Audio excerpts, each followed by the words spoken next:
नमस्कार, आप सभी दर्शकों का बहुत बहुत स्वागत। आप देख रहे हैं जस्ट टीवी। मैं हूं नेहा शुक्ला। स्ट्रेट टॉक के साथ एक बार फिर से आप सभी दर्शकों के सामने उपस्थित हूं। आइए शुरू करें आज का अपना कार्यक्रम। तो स्ट्रेट टॉक में आज का विषय है एनईपी। भारत की जो न्यू एजुकेशन पॉलिसी है, इस पर विवाद छिड़ा हुआ है। यहाँ तक कि ऐसा प्रतीत होने लगा है कि ये दक्षिण भारत बनाम उत्तर भारत के जो मतभेद हैं वो भी उभर कर सामने आ रहे हैं, मुखर हो रहे हैं, प्रबल हो रहे हैं। इसी के साथ सीएम स्टालिन ने कहा कि अगर भाषा वॉर ही है, अगर लैंग्वेज वॉर ही है, तो तमिलनाडु इसके लिए तैयार है। धर्मेंद्र प्रधान ने कुछ बातें कही हैं जिस पर डीएमके ये भी कह रही है कि वो झूठ बोल रहे हैं। आखिर भारत में भाषा पर ये विवाद क्यों है? क्या इससे भारत की एकता पर खतरा मंडराने लगा है? क्या हिंदी को थोपने की कोशिश है केंद्र की तरफ से?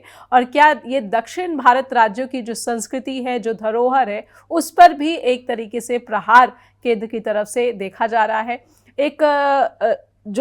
इस समय भारत की स्थिति ऐसी लग रही है कि कहीं ना कहीं 2026 में तमिलनाडु में चुनाव भी हैं और बीजेपी बनाम डीएमके की लड़ाई में ये ऐसा प्रतीत हो रहा है कि हिंदी को कहीं ना कहीं टारगेट भी किया जा रहा है। कुछ सवाल स्ट्रेट टॉक के भी हैं। हम चाहते हैं कि इन सवालों को पहले अपने दर्शकों के सामने रखें और फिर आज का जो विषय है उसको समझने की कोशिश करें। एक बहुत ही सार्थक, सकारात्मक बहस हम चाहते हैं इस मंच पर स्ट्रेट टॉक के जरिए, ताकि इसको समझा जाए कि भारत की एकता में हिंदी की भूमिका या फिर तमिल भाषा की भूमिका या फिर भारत की जो अन्य भाषाएं हैं उसकी भूमिका क्यों बहुत महत्वपूर्ण है, उनका संरक्षण क्यों बहुत महत्वपूर्ण है, शिक्षा में सुधार भी बहुत महत्वपूर्ण है और सभी जो प्रदेश है उनकी भी अपनी अपनी पहचान वो भी बहुत महत्वपूर्ण है। तो मैं चाहती हूँ कि एक नज़र हमारे दर्शक अपने टीवी स्क्रीन पर दे कि नई राष्ट्रीय शिक्षा नीति जो है इसमें ये 3 भाषा फॉर्मूला पर ये पूरा का पूरा असल विवाद कहा जा रहा है। सीएम स्टालिन जो है तमिलनाडु के लगातार आक्रामक दिख रहे हैं, सेंटर भी आक्रामक दिख रही है। सीएम का कहना है कि हिंदी के जरिए शिक्षा सुधार की जो कोशिश है वो असल में कुछ और ही मकसद है, ये हिंदी को थोपे जाने की जो है कोशिश है। लेकिन सेंटर कह रहा है कि शिक्षा में सुधार के लिए ज़रूरी है।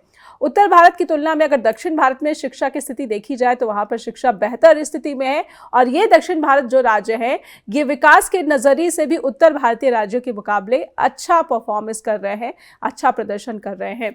अगर ऐसी स्थिति है तो फिर हिंदी सिखाने पर जोर केंद्र की तरफ से, इसे लेकर अनिवार्यता का जो टर्म यहाँ पर लगाया गया है, जो नियम बनाया गया है, उसकी क्या आवश्यकता है, ये डीएमके पूछ रही है। और क्या इसके जरिए दक्षिण भारत बनाम उत्तर भारत जो मतभेद पहले से ही दशकों पुराने मतभेद है, इसको भड़काने की कोशिश की जा रही है और इसके पीछे किस मकसद को साधने की बात हो रही है? अपनी भाषा का संरक्षण करना क्या अन्य भाषा का अपमान करने जैसा हो सकता है, जैसा कि कई लोगों का इस बारे में, इस पूरे विवाद के बारे में मामला समझ में आता है? और भाषा विवाद के साथ ही दक्षिण भारतीय राज्यों को एक और परेशानी सताने लगी है, एक और चिंता सताने लगी है, वो है परिसीमन की चिंता।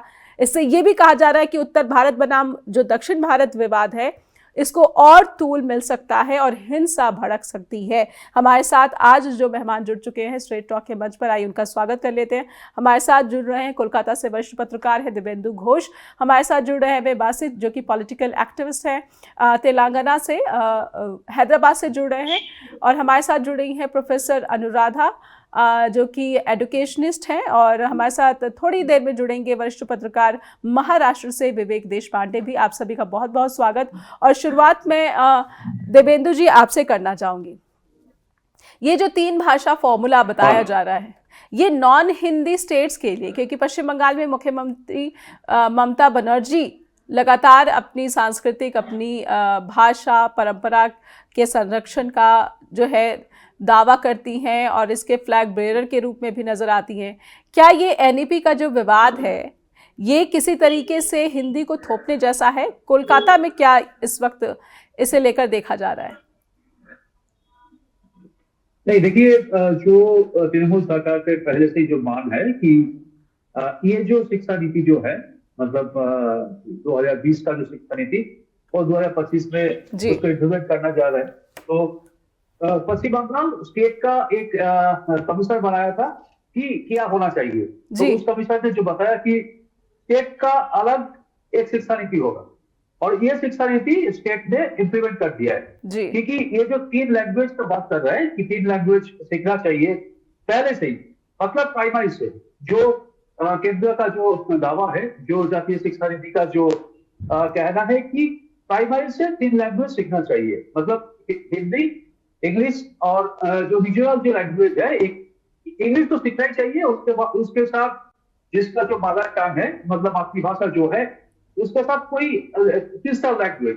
ठीक है। लेकिन तृणमूल सरकार का ये कहना है कि अगर मैं ये उस बंगाल में जिसका मातृभाषा जो बांग्ला है, तो बांग्ला तो सीख रहा है, बांग्ला में बात कर रहा है, बांग्ला में स्कूल में दोस्तों के साथ बात कर रहा है, और बांग्ला उसका कई कई स्टूडेंट्स का फर्स्ट लैंग्वेज इंग्लिश भी है। जी। लेकिन ये जो उसका मातृभाषा जो है, जो उसका मदर टंग है, मतलब बांग्ला सीख रहा है, उसके साथ वो इंग्लिश सीख रहा है। क्योंकि जो सर्वभारतीय जो एग्जाम होता है, जो कॉम्पिटिटिव एग्जाम जो होता है, वो इंग्लिश में होता है। तो अगर एक बंगाली लड़का, अगर एक बंगाली स्टूडेंट वो अपना मातृभाषा के ऊपर उसका ज्ञान है, वो सीख रहा है, उसके साथ अगर वो इंग्लिश सीख रहा है, तो उसको क्यों चाहिए कि हिंदी सीखना जरूरी है? क्योंकि जो कॉम्पिटिटिव एग्जाम में वो जा रहा है, वो इंग्लिश में वो दे सकता है। और जब उसको हायर स्टडीज में जाना चाहिए, हायर स्टडीज में भी इंग्लिश का जो उसके इंग्लिश का मतलब इंग्लिश लैंग्वेज का थोड़ा प्रभाव ज्यादा है। ठीक है जी। तो अब तो ये जो पश्चिम बंगाल में जो मतलब जो अभी पश्चिम बंगाल का जो एजुकेशन मिनिस्टर है डॉक्टर बसु, तो बोल रहे हैं कि ये ऐसा नहीं होना चाहिए कि ये स्टेट जो जितना स्टेट है इस देश का, वो स्टेट में अगर कोई हिंदी सीखे, अगर कोई हिंदी में बात करे, कोई उत्तर भारत का जो दक्षिण भारत, उत्तर भारत दक्षिण भारत का जो बात हो रहा है कि ये लोग जो आपस में बात करेंगे तो हिंदी में बात कर सकते हैं। लेकिन हिंदी सीखना जरूरी है ये नहीं है, क्योंकि ये इंटीग्रिटी का पार्ट नहीं है। क्योंकि अगर कोई जिसका मदर टंग जो रीजनल लैंग्वेज है वो तो सीख रहा है, उसके साथ अगर वो इंग्लिश सीखे तो इंग्लिश में वो हायर स्टडीज भी कर सकता है, और कॉम्पिटिटिव एग्जाम में भी वो कॉम्पिटिटिव एग्जाम में इंग्लिश। ठीक है, यानी जरूरत है। जी, यानी जो नॉन हिंदी स्टेट है, खास करके पश्चिम बंगाल, वहाँ पर इसे ऐसे जो राजनीति है या फिर सत्ताधारी पार्टी जो है वो इसे ऐसे देख रही है कि ये हिंदी की सुपरमेसी जो है इसको थोपने की कोशिश हो रही है, जबकि जो ज़रूरत है, अगर ग्राउंड पे जो ज़रूरत हो, शिक्षा की ज़रूरत है, तो बांग्ला या फिर इंग्लिश, इन दो विषयों पर ही जो है, इन दो भाषाओं पर जो है वो शिक्षा इनके जरिए दी जा रही है, जो कि सही तरीका है। मैं अब प्रोफेसर अनुराधा के पास जाना चाहूँगी। प्रोफेसर अनुराधा, आपने दिव्येंदु घोष की बात सुनी, जो कि पश्चिम बंगाल के वरिष्ठ पत्रकार है। उन्होंने जो शिक्षा की ज़रूरत उस राज्य की है उसके बारे में हमारे दर्शकों के सामने जानकारी रखी है। ये जो नई शिक्षा पॉलिसी के नाम पर क्या वाकई में अभी जो इनकी बातों से, मुझे वरिष्ठ पत्रकार कोलकाता से इनकी बातों से समझ में आ रहा है, हिंदी की सुप्रीमेसी जो है उसको साबित करने की कोशिश हो रही है, या फिर ये जो नई शिक्षा नीति है इसमें हिंदी का कहीं जिक्र ही नहीं है? जो 3 भाषा है, एक भाषा अगर इंग्लिश है, एक और 2 लोकल भाषा की बात हो रही है, या फिर 2 भारतीय भाषा की बात हो रही है, ये वाकई में नई शिक्षा नीति क्या कहती है? क्या नियम? नई शिक्षा नीति के मुताबिक 3 लैंग्वेज फॉर्मूला है जो इम्प्लीमेंट करना चाहिए स्टेट को। उसके अंदर किसी भी स्कूल के अंदर कोई 2 लैंग्वेज उसको लेनी है जो नेटिव है इंडिया का, जो पर्टिकुलरली कोई 2 ऐसी लैंग्वेज होनी चाहिए। जैसे कि उन्होंने कहा एक मदर टंग है जो इसमें बच्चा सीख रहा है, जो बोल रहा है, और दूसरी लैंग्वेज हो सकती है, मान लो जैसे उनकी रीजनल लैंग्वेज हो सकती है। इसमें हिंदी एक लैंग्वेज उनको सिलेक्ट करना है, ऐसा कहीं कोई जिक्र नहीं है। लेकिन इसके साथ एक और भी चीज है मैम, हिंदी हमारी एक कॉन्स्टिट्यूशन के अंदर ये भी लिखा गया है कि हिंदी में पढ़ाना भी एक लैंग्वेज हमारी माना गया है इसको। लेकिन एक बात ये भी है कि इस पॉलिसी में ये जिक्र किया गया है कि स्टेट इसको स्टेट पे ये इम्पोज नहीं किया जा सकता। कोई भी गवर्नमेंट इसको इम्पोज नहीं कर सकती। अपनी मर्जी के अनुसार बच्चे को 3 लैंग्वेज सिखाई जा सकती है। हिंदी सिखाना, सिर्फ हिंदी ही सिखाना है, ये इसमें मेंशन नहीं है। ठीक है, ये हमारी जो पॉलिसी है उसमें कहीं ये जिक्र नहीं है। लेकिन क्योंकि बात यहाँ पे जो पॉलिसी के अंदर मैं बता रही हूँ, जो लिखा जाता है, उनका कहना है कि ये जो 3 लैंग्वेज का फॉर्मूला दिया गया है, ये प्रमोट करना, इससे हमने multilingualism and unity, national unity, जिसको बोलते हैं हम कल्चरल डाइवर्सिटी, इंटीग्रेशन, इस तरह के जो कॉन्सेप्ट्स हैं उसको ज्यादा से ज्यादा ये लोग एडवोकेट कर रहे हैं। और भाषा के जरिए, देखिए भाषा क्या है, अगर मैं बात करूं लैंग्वेज क्या है, लैंग्वेज एक मीडियम है नॉलेज को स्प्रेड करने का। लैंग्वेज एक मीडियम है जिससे हम अपनी बात दूसरे के सामने रख सके। मैं बैठी हूँ चंडीगढ़ में, सर बैठे हैं वेस्ट बंगाल पे, तो क्या मैं वेस्ट बंगाल जाऊंगी तो क्या मुझे थोड़ा सा समय लगेगा बांग्ला सीखने में? मैं दक्षिण भारत में जाऊंगी तो मुझे समय लगेगा उनकी बातचीत को समझने में, क्योंकि ये एक फैक्टर नहीं है। यहाँ पे हम ये बात नहीं कर रहे कि लैंग्वेज, अगर हम एक लैंग्वेज को प्रमोट कर रहे हैं तो इसका मतलब कतई नहीं, अगर हिंदी को हम प्रमोट कर रहे हैं तो हम बाकी रीजनल लैंग्वेज को सप्रेस नहीं कर रहे हैं। ये गलत ठीक है, यानी इसका ये मतलब नहीं निकालना चाहिए कि अगर हिंदी की जो भाषा के इस्तेमाल पर जोर दिया जा रहा है या उसे सिखाने पर जोर दिया जा रहा है, इसका मतलब जो है दूसरी भाषा, यानी कि पश्चिम बंगाल में अगर बंगला की बात हो रही है और तमिलनाडु में तमिल की बात हो रही है तो तमिल को सप्रेस करने की बात। मैं दिव्येंदु जी, मैं इससे पहले कि मैं इस बहस को आगे बढ़ाऊं, मैं एक छोटा सा ब्रेक लेती हूँ। हमारे साथ एम.ए. बसित भी है और थोड़ी देर में विवेक देशपांडे भी जुड़ रहे हैं महाराष्ट्र से। एक ब्रेक के बाद लौटूंगी और इस भाषा के विवाद को समझने का क्रम आगे बढ़ाएंगे ब्रेक के बाद। फिर से स्वागत है आपका, आप देख रहे हैं स्ट्रेट टॉक और हम समझने की कोशिश कर रहे हैं कि भारत में केंद्र सरकार के रवैये को लेकर दक्षिण भारत के राज्यों को ऐतराज़ है और ये ऐतराज़ हिंदी थोपे जाने के कथित आरोपों से जुड़ा हुआ है। हमारे साथ एम.ए. बासित जी जुड़े हुए हैं जो कि तेलंगाना से जुड़े हैं। बासित जी, सबसे पहले तो क्या इस पूरे मसले पर तमिलनाडु की सरकार सियासत कर रही है? हालांकि डीएमके का कोई प्रतिनिधि इस मंच पर उपस्थित नहीं है, लेकिन बासित जी, दक्षिण भारत राज्यों में जो अपनी संस्कृति या फिर अपनी भाषा का जो एक प्राइड देखा जाता है, क्या उस प्राइड पर ये आघात की तरह आप देख पा रहे हैं? वहाँ की जनता जो कि एक पहले भी कई ऐसे मौके आए हैं, दशकों पहले भी तमिलनाडु जो खुद है वो भाषा के दंश को झेल चुका है। यहाँ पर हिंसक जो है प्रदर्शनों में लगभग मुझे लगता है कि 70 से अधिक लोग मारे गए थे। तो क्या दक्षिण भारत राज्यों पर ये नई शिक्षा नीति को लेकर किसी किस्म का ऐसा लग रहा है कि प्रहार करने की कोशिश हो रही है केंद्र की तरफ से? जी नमस्कार सभी साथियों को। और जी मैं हमारे अदर पैनलिस्ट उनसे भी सुन रहा था जी किस तरीके से अपने स्टेटमेंट्स को जस्टिफाई रही है। देखिए सबसे इम्पोर्टेंट चीज ये है कि जब स्टेट्स का जब फॉर्मेशन आप थोड़ा जोर तेज बोल सकते हैं बासित जी, अभी आपकी आवाज बहुत धीमी आ रही है जी। अभी आ रही है जी? बिल्कुल बिल्कुल, प्लीज से जी। सबसे अहम चीज है हमें ये जानना कि जो अभी कहा जा रहा था कि हिंदी जो है एक ऑप्शनल रहेगा, किसी को फोर्स नहीं किया।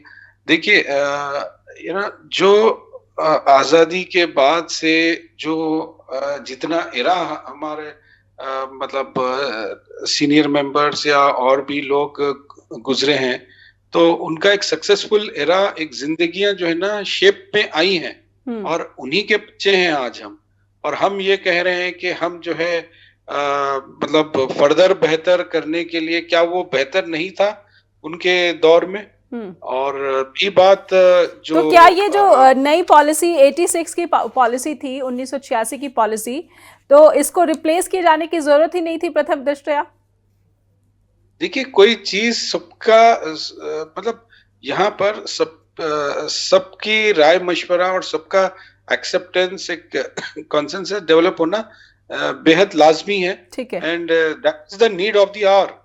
एंड रही बात जो हमारे साहेब और शाह साहब ये जो नए मंसूबे, सडन जो रेवोल्यूशन या सडन जो स्पॉन्टेनियस डिसीजंस जो रहती हैं कि इम्पोज करने की या जोर जबरदस्ती करने की, वो उससे ये मालूम होता है कि इनके कुछ हिडन मंसूबे और एजेंडाज रहते हैं। जी जी बासु जी, लेकिन अगर ये हिडन एजेंडा है तो दक्षिण भारत राज्यों में, खास करके तमिलनाडु में, जहां पर बीजेपी पूरी कोशिश लगा रही है कि उसका प्रदर्शन बेहतर हो, और विधानसभा चुनाव भी आने वाले हैं, लोकसभा चुनाव में तमिलनाडु में अच्छा प्रदर्शन बीजेपी ने करके दिखाया, तो क्या बीजेपी खुद ही अपने पैर पर कुल्हाड़ी मार रही है इस मतभेद को और बढ़ाकर? देखिए, आप आज के वक्त में ये एजुकेशन पॉलिसी को लेकर एंड डिलिमिटेशन का भी चल रहा है, एंड ये 1 से 2-3 चीजें जो है जो चल रही हैं। तमिलनाडु के जो मुख्यमंत्री हैं, और वो एक जॉइंट एक्शन कमिटी के तरफ भी जो है अदर स्टेट्स को, जो अदर सदर्न स्टेट्स हैं, उन्हें भी इन्विटेशन वगैरह मिला है। एंड यहाँ से चीफ मिनिस्टर साहब ने मतलब ये वाज़ेह तौर पर क्लियर कर दिया है कि yes, we are concern for our own regional languages. And रही बात, जैसा ये भी बोला जा रहा है कि साउथ के लोग जब अगर नॉर्थ के या हिंदी कोई हार्टलैंड्स में आएंगे तो उन्हें कुछ दिक्कत महसूस ना हो, या आसानी हो, ये कहा जा रहा है बीजेपी की तरफ से और सेंट्रल फोर्सेस की तरफ से। तो फिर तमिल भी तो एक बहुत बड़ी लैंग्वेज है, तेलुगु है, तेलुगु भी सबसे, ये Telugu, Bengali, so these are very top most refined languages. जी बिल्कुल, यानी कि कहीं ना कहीं भारत के इतिहास को समझ पाने में केंद्र की सरकार नाकाम हो रही है, जिस वजह से हिंदी की सुप्रीमेसी जो है उसको फोर्सफुली जो है इम्प्लीमेंट करने की कोशिश। दिव्येंदु जी, अभी विवेक देशपांडे हमारे साथ नहीं जुड़ पा रहे, लेकिन मैं आपसे ही समझना चाहूँगी कि हमने ये देखा कि हाल के समय में ये जो विवाद है वो और ज़्यादा बड़ा हो रहा है, और अन्य राज्य जो है, महाराष्ट्र में जो है कर्नाटक के लोगों से समस्या हो रही है, मराठी भाषा को लेकर भी समस्या हो रही है। आपने कहा कि बांग्ला में हम सीख रहे हैं, हम इंग्लिश में सीख रहे हैं, तो हमें हिंदी सीखने की ज़रूरत क्या है? क्या हिंदी बेल्ट में लोग बांग्ला सीखेंगे? क्या आप भी सहमत हैं कि ये सिर्फ और सिर्फ सियासत जो है साधने की कोशिश केंद्र सरकार की है, और तमिलनाडु क्या सियासत नहीं कर रहा है, या फिर तमिलनाडु की सत्ताधारी पार्टी डीएमके सियासत नहीं कर रही है आने वाले विधानसभा चुनाव को देखते हुए? दिव्येंदु जी, अनम्यूट कर ले। दिव्येंदु जी, अगर आप सुन रहे हैं तो आप अनम्यूट कर ले खुद को। तो लगता है दिव्येंदु जी हमारा संपर्क उनसे नहीं अभी फिलहाल बना हुआ है। मैं अनुराधा जी, मैं आपसे समझना चाहूँगी, हिंदी को लेकर अगर ये सारा विवाद है, और आप कह रहे हैं कि नई शिक्षा नीति में तो हिंदी का जिक्र तक नहीं है, लेकिन जिस तरीके से केंद्र सरकार रिएक्ट कर रही है, प्रतिक्रियाएं दे रही है, और 2000 करोड़ रुपए का जो है आवंटन तमिलनाडु को रोक दिया गया है, तो ये क्या दर्शाता है? पूरा का पूरा विवाद ही हिंदी पर है, केंद्र सरकार की प्रतिक्रियाएं भी उसी तरीके से आ रही हैं, तो ये क्यों न माना जाए कि वाकई ये कोशिश है हिंदी थोपने की? सबसे पहले तो मैम हम ये समझ लें कि जो न्यू एजुकेशन पॉलिसी अभी जो नई आई, और इसका ओरिजिन जो है 3 लैंग्वेज फॉर्मूला का, ये हुआ कब था, और ये एक्चुअल में था क्या? जो एक्चुअल में इसका मतलब था 1968 की जो पॉलिसी था, जो सबसे पहला ड्राफ्ट था, इंदिरा गांधी गवर्नमेंट थी उस टाइम पे ये फॉर्मूला लॉन्च हुआ था, और उसमें पॉलिसी में क्लियरली लिखा गया था कि जो थर्ड लैंग्वेज है, अपार्ट फ्रॉम अगर हम बात करें हिंदी और इंग्लिश के अलावा, वो बहुत क्रूशियल होती है भारत के लिए, जो कि हिंदी स्पीकिंग स्टेट्स है उनके अंदर बात की है, हिंदी और इंग्लिश की, दोनों की। उसके बाद कोठारी कमीशन ने ये रिकमेंड किया था कि जो प्रमोशन होनी चाहिए, प्रमोशन ऑफ जो सदर्न स्टेट्स की हम बात कर रहे हैं, जो वहां पे उन्होंने रिकमेंड किया कि हिंदी और इंग्लिश और कोई भी एक रीजनल लैंग्वेज ये हम प्रमोट कर सकते हैं जो नॉन हिंदी स्पीकिंग स्टेट्स है।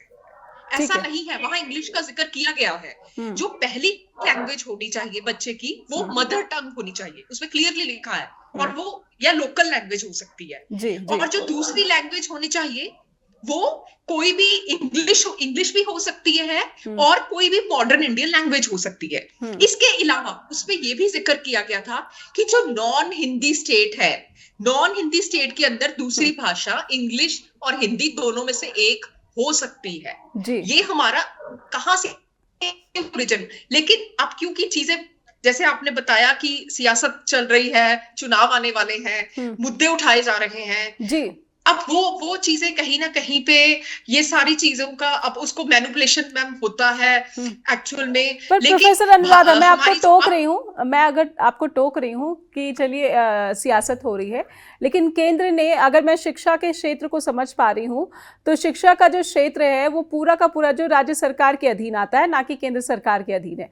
तो फिर जो केंद्र की जो राशि है आवंटित होनी चाहिए तमिलनाडु को 2000 करोड़ रुपए, उसको रोक दिया जाना, तमिलनाडु को ना दिए जाना, क्या ये सियासत नहीं है कि आप अगर केंद्र की बात नहीं मानेंगे तो आपको पनिशमेंट मिलेगी? और वहाँ राइट टू एडुकेशन जो तमिलनाडु के बच्चों को, तमिलनाडु के शिक्षकों को, जिसके जरिए जो है वेतन दे सकती है सरकार, वो राइट टू एडुकेशन खुद केंद्र सरकार उसको हॉल्ट कर रही है।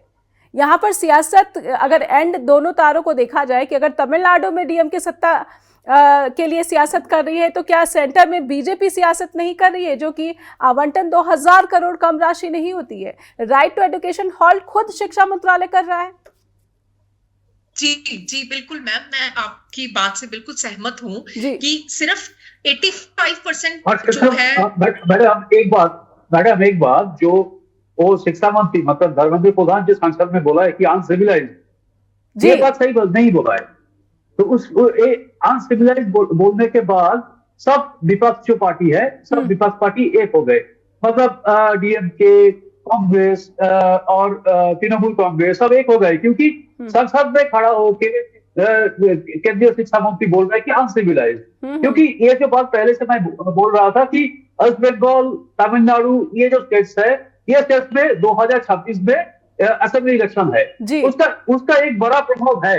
तो ये जो शिक्षा नीति का बात हम कर रहे हैं, लेकिन ये शिक्षा नीति के लेके और अमित शाह का जो पहले से बोलना था कि हिंदी भाषा सीखना चाहिए, हिंदी भाषा को और जोर देना चाहिए, ये बात की ये 2026 का असेंबली इलेक्शन का ये जो प्रभाव दिख रहा है मुझे। जी बिल्कुल, एक छोटा सा ब्रेक लूंगी, और कहीं ना कहीं वो सीधे सीधे तो नहीं, पर हाँ पिछले दरवाजे से ऐसा लग रहा है कि केंद्र की, खास करके बीजेपी की ये कोशिश है या फिर नियत है कि हिंदी को दक्षिण भारत राज्यों में जो है सिखाने पर जोर दिया जाए। हालांकि तमिलनाडु की सरकार, डीएमके का ये तर्क है कि हमारे पास हिंदी के शिक्षक नहीं है, संसाधनों पर भारी खर्चा आएगा, अगर हम जो है प्राथमिक स्तर पर स्कूलों में शिक्षकों की भर्ती कैसे करेंगे। और सबसे बड़ी बात कि ये दशकों पुराना जो विवाद है, क्या ये हिंदी को थोपा जाएगा, या फिर जो उत्तर भारत के लोग हैं क्या वो तमिल भाषा सीखेंगे? उनको सिर्फ 2 भाषाओं में क्यों जो है एजुकेशन हासिल करने की जो है छूट है, और दक्षिण भारत में 3 भाषाओं की अनिवार्यता क्यों ज़रूरी है? क्या उत्तर भारत के लोग जब तमिलनाडु में जाएंगे या फिर दक्षिण भारत के राज्य में जाएंगे तो उनको तमिल भाषा का ज्ञान होना जो है ज़रूरी नहीं है? क्या इसको ऐसे भी देखा जाए? एक छोटा सा ब्रेक के बाद लौटेंगे। तो भारत में भाषा पर विवाद, और ये भी कहा जा रहा है कि ये शिक्षा पर सियासत जैसा भी क्यों न माना जाए। हमारे साथ जो आज के पैनलिस्ट जुड़े हुए हैं, आइए उनसे बातचीत को और आगे बढ़ाएं और समझने की कोशिश करें। विवेक देशपांडे महाराष्ट्र से वरिष्ठ पत्रकार जुड़ चुके हैं। विवेक सर, सबसे पहले तो नई शिक्षा नीति, जो हमारे पैनल में एडुकेशनिस्ट है प्रोफेसर अनुराधा, वो कह रही है कि नई शिक्षा नीति ये कहीं जिक्र नहीं करती कि आपको हिंदी भाषा जो है वो चुननी पड़ेगी। फिर तमिलनाडु में सरकार या फिर डीएमके हिंदी थोपने जैसी बात या फिर आरोप क्यों लगा रही है? जी, जहां तक मैं समझता हूँ नेहा जी, ये 3 लैंग्वेज फार्मूला इम्पोज करने वाली बात है जी। जब शुरू में जब देश स्वतंत्र हुआ, उसके बाद सर्वपल्ली राधाकृष्णन जी के अध्यक्षता में समिति, एक कमेटी का गठन हुआ था, उन्होंने 3 लैंग्वेज फार्मूला रिकमेंड किया था। और तमिलनाडु ये अकेला एक ऐसा राज्य था पूरे देश में जिसने हिंदी एक्सेप्ट करने से, तीसरा लैंग्वेज एक्सेप्ट करने से इनकार कर दिया। वहां पर केवल 2 ही लैंग्वेजेस, तमिल और अंग्रेजी सिखाने का उन्होंने अपनी मंशा जाहिर की, भाई हम तीसरी लैंग्वेज नहीं सिखाएंगे। और हिंदी को तो पहले से ही अपोजिशन था। और हमको ये भी पता है कि हिंदी को साउथ में हम लोग जब कहते हैं कि हिंदी को बहुत ज्यादा विरोध है, तो तमिलनाडु में सबसे ज्यादा है जी। उतना वो कर्नाटक में या फिर आंध्र प्रदेश में, तेलंगाना में, केरला में उसका जो इंटेंसिटी है वो उतना नहीं है। हालांकि है, मतलब इसमें कोई शक नहीं, लेकिन तमिलनाडु में सबसे ज्यादा प्रोनाउंस्ड है जी। अब नई जो शिक्षा नीति है उसमें वो थ्री लैंग्वेज फॉर्मूला फिर एक बार कहा गया कि इंसिस्टेंस हो रहा है कि आपको एक्सेप्ट करना पड़ेगा, तभी जाकर आपको ये फंड्स मिलेंगे। अब ये तीसरी लैंग्वेज सीखने का और शिक्षा के लिए पैसे देने का जो एक कनेक्शन केंद्र बना रही है, वो कनेक्शन गलत है। देखिए, तीसरी लैंग्वेज सीखनी चाहिए, ये विरोध मुझे समझ में नहीं आता। मतलब आप क्यों नहीं सीखना चाहते तीसरी भाषा? क्या प्रॉब्लम है? इतना अपोजिशन रहने की जरूरत क्या है? चाहे हिंदी क्यों ना कोई दूसरी लैंग्वेज हो, लेकिन तीसरी लैंग्वेज हम नहीं सीखेंगे। ये जो इंसिस्टेंस है तमिलनाडु की तरफ से, हमेशा इसके ऊपर पॉलिटिक्स भी होता है, उसको इतना सेंसिटिव मुद्दा बनाने की जरूरत क्या है? लेकिन ठीक है, वहां पर चलते आ रहा है वो, लेकिन ये गलत है कि आपको तीसरी भाषा नहीं सीख रहे, आप हिंदी नहीं सीख रहे तो आपको पैसे नहीं देंगे, ये भी गलत है। मुझे लगता है दोनों तरफ से जो एक स्टेडफास्टनेस है, एक स्टबर्ननेस है, वो दोनों तरफ से गलत है। जब देखिए, अभी ऐसा है कि जब भारत स्वतंत्र हुआ, उस समय तमिलनाडु में अंग्रेजी जिनको आती थी ऐसे 6-7% ही लोग थे, बाकी सिर्फ तमिल बोलने वाले लोग थे। अभी वो प्रतिशत बढ़ गया 45 तक, और तमिल बोलने वाले जो है वो 55% जो मतलब तमिल बोल सकते हैं, 55% तक वो तमिल में शिक्षा लेने वाले लोग हैं। अब आज का जो युवा है तमिलनाडु का, उसको उस तरीके से तमिल से उतना लगाव नहीं है जितना उस समय था, और इतना एक स्टेडफास्टनेस बचा नहीं है। तो अभी थोड़ा सा एक फ्रीनेस आ गया है, थोड़ा सा एक इंक्लूसिवनेस लैंग्वेज के लिहाज से तमिलनाडु में आ गया है, क्योंकि नई जो पीढ़ी है वो उतना विरोध नहीं करती है हिंदी सीखने के लिए, फिर कोई दूसरी लैंग्वेज सीखने के लिए। ये तो राजनीति के तहत होता है कि हमको हिंदी नहीं चाहिए। अब देखिए, आपको नॉर्थ से हिंदी लेबर चलते हैं। आप डेवलपमेंट हुई है, तमिलनाडु का जो डेवलपमेंट हुआ है, उसमें नॉर्थ के जो लेबरर्स आते हैं उनका बहुत बड़ा कंट्रीब्यूशन है। तो भाषा के लिए इतना विरोध करना एक तरह से गलत है, लेकिन अगर वो नहीं चाहते, आप जबरदस्ती नहीं कर सकते। अनिवार्यता और आवश्यकता, इसमें फर्क करना चाहिए। हिंदी सीखनी, जैसे महाराष्ट्र में अभी जो आरएसएस के लीडर है भैयाजी जोशी, उन्होंने एक स्टेटमेंट किया कि महाराष्ट्र में मराठी आनी आवश्यक नहीं है, मुंबई में मराठी आनी आवश्यक नहीं है। वो गलत है। आवश्यक तो है, अगर मैं तमिलनाडु में जाता हूं तो मुझे तमिल आनी आवश्यक है। अनिवार्य नहीं है ये कहना अलग है, और आवश्यक नहीं है ये कहना अलग है। तो आवश्यकता की जहां तक बात है, मुझे लगता है कि तमिल लोगों को भी हिंदी सीखना आवश्यक है, अनिवार्य कोई भी नहीं कर सकता। लेकिन एक समय तक आपने उसको एक्सेप्ट करना चाहिए था। अभी 50, 60 साल, 70 साल हो गए स्वतंत्रता के बाद, आप उसको अभी भी विरोध कर रहे हैं, वो गलत है। उसके बावजूद आप उनके ऊपर वो भाषा लाद नहीं सकते, अनिवार्य नहीं कर सकते, और उसके साथ फंड का जो फ्लो है वो आप रोक नहीं सकते। ये भी अपने आप में एक सच्चाई है।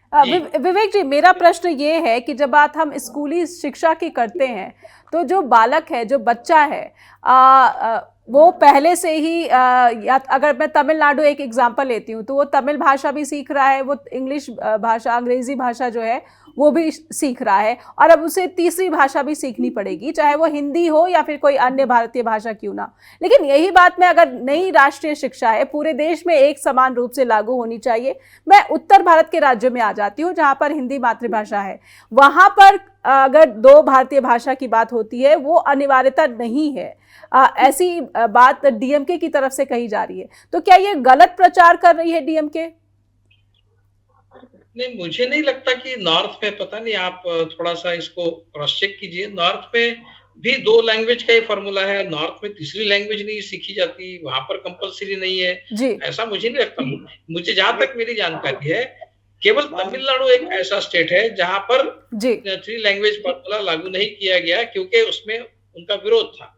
बाकी सभी जगह, मैं महाराष्ट्र में मैंने हिंदी भाषा पढ़ी है, मेरा 3 लैंग्वेज फॉर्मूला था, एक इंग्लिश, मराठी और हिंदी, 3 भाषाएं मैं पढ़ा हूँ। तो ये नॉर्थ में 2 भाषाएं पढ़ाई जाती है, ये मेरी जानकारी में तो नहीं। ठीक है, मैं बासित जी कुछ कहना चाहते हैं, तेलंगाना से पॉलिटिकल एनालिस्ट जुड़े हुए हैं। जी बासित साहब कुछ कहिए। जी देखिए, सबसे अहम मुद्दा अभी हम जो बात कर रहे हैं और जो प्रोग्राम चल रहा है जी, का मेन जो इंटेंट ये फोर्सफुल, जो फोर्सफुल तरीके से जो भाषा को इम्पोज करने की बात कर रहे हैं कि अगर आप हिंदी सिखाएंगे या थोड़ा सा ऊंचा बोल सकते हैं, आपकी आवाज बहुत टूट टूट कर रही है बासित जी। जी जी जी, ये फोर्सफुल नेचर जो सेंट्रल गवर्नमेंट की तरफ से जो निकल कर आ रहा है, डिक्टेटोरियल, क्या इसको ये शब्द दिया जा सकता है जो डीएमके शब्द इस्तेमाल करिए कि ये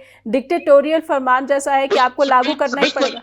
I would like to go one step further. It is as similar as like जैसा हम देखते हैं कि पिछले कई साल से लिंचिंग पे फोर्सफुल तरीके से जो बुलवाया जा रहा है, जो बोलने पर मजबूर किया जा रहा है और लिंचिंग किया जा रहा है, उसी सतह पर जो है आप स्टेट वाइड पे जो है आप ये मतलब अगर आप ये बोलते हैं तो आपको जो है ना फेवरिज्म होगा, वरना सख्ती और रोक टोक फाइनेंशियली एंड अदर मींस से जो है ना कल्चरल एस्पेक्ट्स पे जो है ना इन्फ्लेट करना चाह रहे हैं। उनके हिडन एजेंडा है एंड ये हमको क्लियरली दिख रहा है। राहुल जी ने भी काफी टाइम इनके मंसूबों को जो है टाइम टू टाइम एक्सपोज करने की कोशिश की गई है और न सिर्फ ये चीज पर बल्कि अदर एस्पेक्ट्स। तो ये सीधा सीधा जो फेडरल स्ट्रक्चर है इंडिया का,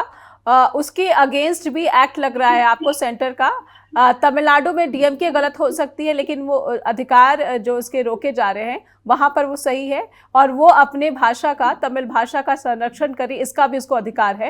एक छोटा सा ब्रेक लूंगी इसी पर, एक छोटे से ब्रेक के लिए रुकते हैं, उसके बाद चर्चा को और आगे बढ़ाएंगे और समझने की कोशिश करेंगे कि इन सब के बीच में शिक्षा पर कहीं जो है सकारात्मक चर्चा या बहस भी हो रही है, जिसकी सबसे बड़ी जरूरत है। अगर 1986 की पॉलिसी को बदलकर 2020 में नई राष्ट्रीय शिक्षा नीति लाई गई है तो उसका मकसद क्या था? सिर्फ भाषा, एक और भाषा सिखा देना, या फिर इस पर और भी जो प्रावधान है उस पर चर्चा होनी चाहिए? लेकिन सियासत हावी हो गई इस पूरी की पूरी पॉलिसी पर। एक ब्रेक के बाद लौटते हैं।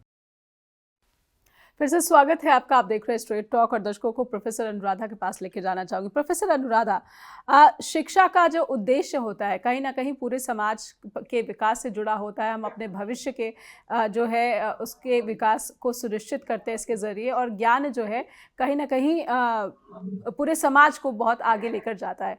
क्या ये नई राष्ट्रीय शिक्षा नीति इससे भी बढ़कर बहुत ज़्यादा इसमें अच्छे प्रावधान है, लेकिन भाषा विवाद जो इतना ज़्यादा हो गया कि इस पूरी की पूरी शिक्षा नीति को ही दक्षिण के राज्यों में ज़्यादा विरोध का सामना करना पड़ रहा है? जी बिल्कुल जी नेहा जी, मैं आपकी बिल्कुल बात से मैं सहमत हूँ। आपने जो मुद्दा अभी उठाया है, आपने बीच में पहले एक प्रश्न हो रहा था कि नॉर्थ इंडिया में क्या 3 लैंग्वेज फॉर्मूला हम यूज कर रहे हैं। बिल्कुल, हमने 3 लैंग्वेजेस पढ़ी हैं, हिंदी इंग्लिश के अलावा जो हमारी पंजाबी पढ़ाई जाती है, संस्कृत है। तो मैं विवेक जी की बात सुन रही थी, सीनियर जर्नलिस्ट जो हमारे साथ जुड़े हैं, उन्होंने बात की है कि उन्होंने बात की थी कि हमें रिजिड नहीं होना चाहिए, हमें किसी चीज के विरोध नहीं करना चाहिए। सीखने की बात हो रही है ना, यहाँ पे हम आगे बढ़ने की बात कर रहे हैं। अगर हम एक भाषा, इस चीज को हम एक्सेप्ट कर ले, हिंदी का बेसिकली देखिए दोनों तरफ से ही है, मैं ये मानती हूँ। अगर तमिलनाडु के अंदर तमिल सरकार जो है, अगर उन जो कि सदियों पुराना ये विवाद है जो चल रहा है आज तक, हम क्यों नहीं ये मान लेते, हम क्यों नहीं एक्सेप्ट कर लेते? हिंदी सीखने में हमें क्या इसमें आपत्ति है? उन्होंने बात की कि जो लेबर जा रही है नॉर्थ से सिर्फ लेबर नहीं जा रही, साउथ से लोग आके यहाँ पे हमारे नौकरियां ले रहे हैं। डॉक्टर्स है पीजीआई के अंदर, सारे साउथ इंडियंस हैं। तो तमिलनाडु की प्रगति ही, तमिलनाडु का विकास ही जो है उसकी भाषा पर जो है एक उसके लिए खतरा बनता दिख रहा है, बजाय कि उत्तर भारत में विकास कर लेते और हिंदी को जो अन्य माध्यमों से जो है प्रमोट करने की कोशिश होती। अमित शाह, जिसका जिक्र यहाँ पर दिव्येंदु जी ने भी किया था। बासित जी, छोटी सी टिप्पणी आपकी, उसके बाद मैं बहस को दिव्येंदु जी के पास लेकर जाना चाहूंगी। अनुराधा जी, आप अपनी बात संक्षेप में खत्म करें।